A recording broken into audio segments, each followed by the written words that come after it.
জান্নাতুল, এই খেলাটার নাম কি? এটা একই ঋতু খেলা। একই ঋতু, এটা কিভাবে খেলে একটু বলো তো। এটা লাফ দিয়ে খেলতে হয়।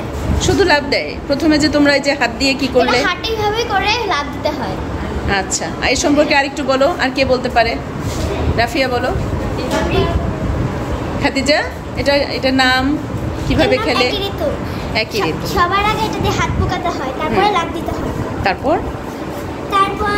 যদি ওখান থেকে কেউ লেগে যায় কারো গায়ে, তাহলে ও চোর হবে। ও, যদি কারো মানে যে চোর হবে তার গায়ে যদি লাফ দিতে যায়, যদি লেগে যায় তাহলে সে চোর হবে। সে চোর হলে আবার সে ওইভাবে করে বসবে, তারপরে ওর উপর দিয়ে আরেকবার লাফ দিবে। তাহলে যে তোমরা বলছিলা যে কি যেন বললে, যে একে ডাবল টু, তিনে তেলাপকা, চারে চোচা, পাঁচে প্যাকা, ছয় চোচা, সাতে সাথে, আট আটে, নয় নড়ে, দশে দশে, 11 ফাঁসি, 12তে বাসপাতা, লড়ে, চড়ে হইতে পুতমার নাম ওর একটা আরো। ওরে বাবা, কত বড়! তুমি বলো তো।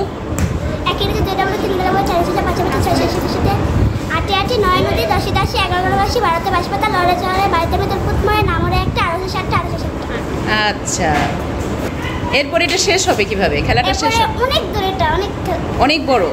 হ্যাঁ, তারপর আরেকটা আছে হলদি গাছে জলদি পড়বা, আমার হরি কথা শুনবো, বাবা গেছে বাবা দর্শে দিন আইবা, সাতের উপরে গামছা, তিনে বাবা জানতে, বড় হই রানতে বাজে বাবা খা, ছোট বাবা না ফুলে বাপের বাড়ি যায়, বাপ কত দূরে দূরে মা কথা, আমার ভিডিও হচ্ছে থেকে ভিক্ষা করে খা। আচ্ছা, তাহলে আমরা এখন খেলার কত দূরে আছি? 10 হয়েছে, আর 11 12। আর 11 12। আচ্ছা ঠিক আছে, আবার শুরু করো।